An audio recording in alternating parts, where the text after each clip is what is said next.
And we all know that Japan has some really weird vending machines, but there's one vending machine in particular that Alexander really attached himself to.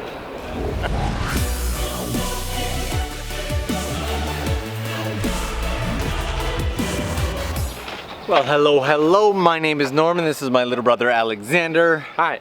And today we're talking about culture shocks in Japan, mostly Alexander's culture shocks. I've been here 10 years, Alexander's been here 5 weeks, and this is your second time in Japan, right? Yes, it is. Today we're actually in the middle of shooting another video, an entire food video, but we wanted to get these culture shocks out there. So overall, would you say you felt more or less culture shock in your second visit than you did in your first visit? More culture shock, definitely. More culture shock in his second. We've made a list. Let's take a peek at the list. So I see garbage cans over there. Wasn't one of your first culture shocks like garbage can related? Yes, it was.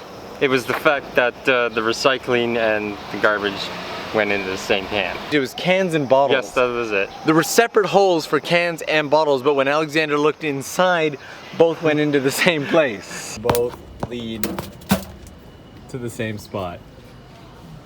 Why? I guess it's all about the feeling. And so with the sounds of this temple in the background, this seems like a pretty good spot for the second one. Do you remember when we were in that dagashi shop and you found that kid's beverage that you weren't expecting? Yes, I do. Do you remember what it was? Kids beer. It was kid's beer. What did you think of that? I thought it was just the strangest thing ever.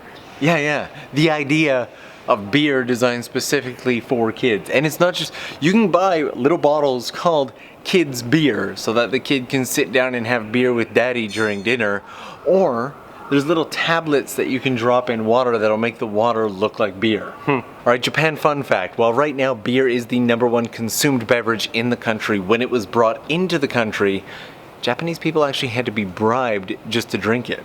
Alright, one more super quick one was Alexander's reaction to the size of loaves of bread.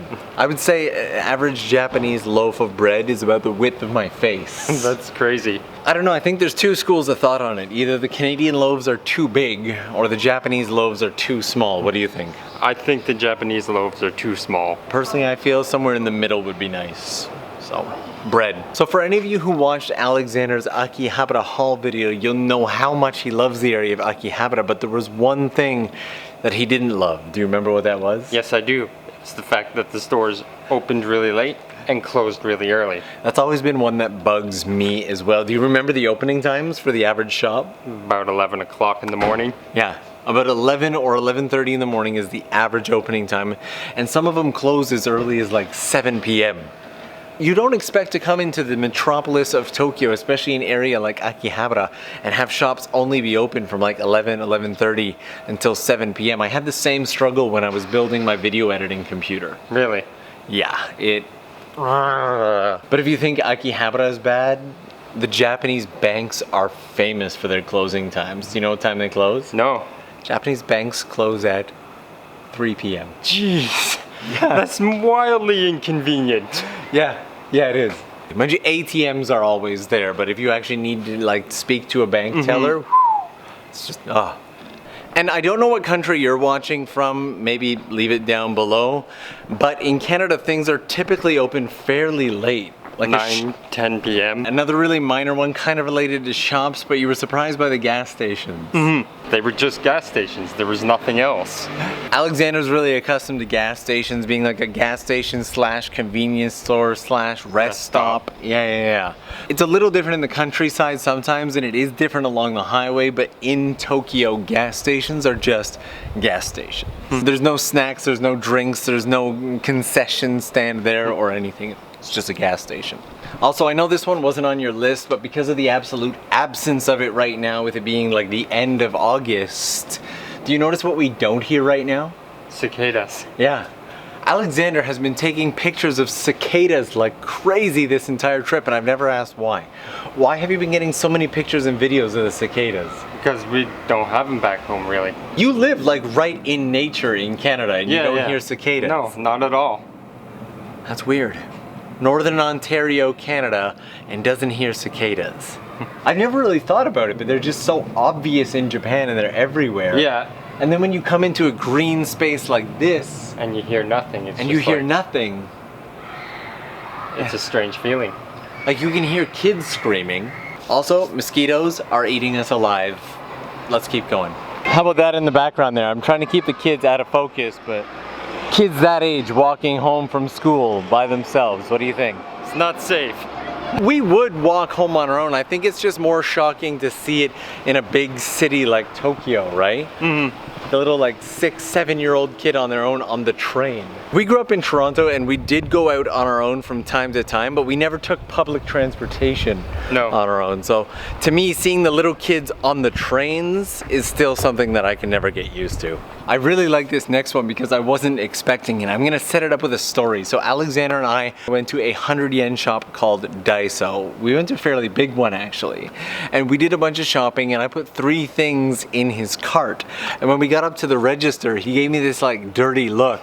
Like, dude, I think you actually said something like, do you plan on paying me for these? And I think I got out like $3 and I gave it to him and he gave me another dirty look like, $3? Like, who do you think you are? It was at that moment that I realized that he didn't know it was a dollar shop. And when I told him that it was a dollar shop, he was like, after this whole thing, Alexander took a minute to like reassess the entire store. And he said to me maybe 4 or 5 times, so this whole, everything's 100 yen. Japanese dollar store. My mind is blown. I can see it in your face. What was it that was so impressive that you couldn't believe that it was a dollar shop? Some of the quality of the stuff. And you don't really feel like it's dollar store worthy, you know? Like it seems way more expensive. They actually have like hand glazed like plates and cups and stuff like that too. And we all know that Japan has some really weird vending machines, but there's one vending machine in particular that Alexander really attached himself to. Ice cream vending machine. Yes. He insisted on having that in the culture shock list. Ice cream vending machines. Why was that one so big? I've just never seen it before. But there are weirder vending machines in Japan that we've seen.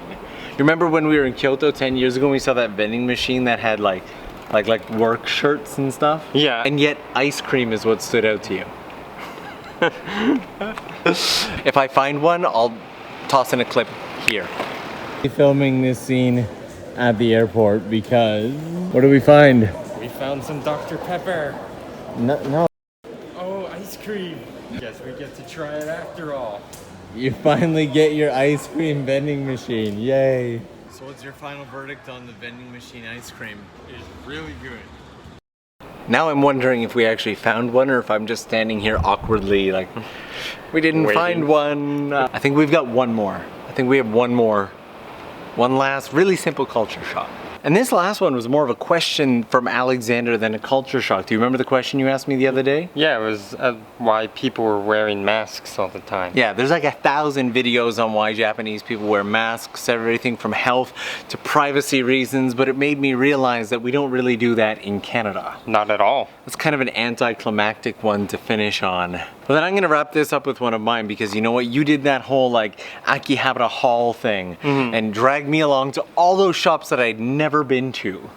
I did not realize A, how many shops there were, and B, how many shops had like multiple floors full of anime stuff. I know it's obvious, but like a lot of those shops are a lot more than what they look like on the surface. Agreed. It's like one of those things where it's like a tiny little doghouse, but then you open the door and there's like this full mansion inside. Yeah. A lot of the shops were like that, and that was just amazing. Anyway, guys, Alexander is going home tomorrow. I'm still on the fence about whether or not I'm gonna do that whole like 10 years in Japan culture shocks that still remain video. If it's something you're interested in, leave it in the comments below. If you have any questions or culture shocks of your own, leave them in the comments below.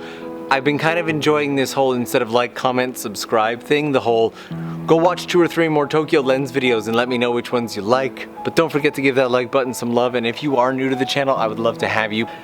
This is Alexander's last day in Tokyo, so we're gonna go get some more food, and I will see you guys again real soon. I don't know when Alexander will see you next. Hopefully 2 or 3 years.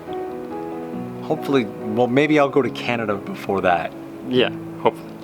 That'd be nice. It would be nice. See you again real soon. It was a pleasure. Shall we? How do you wanna? You go that way, you go that way. Just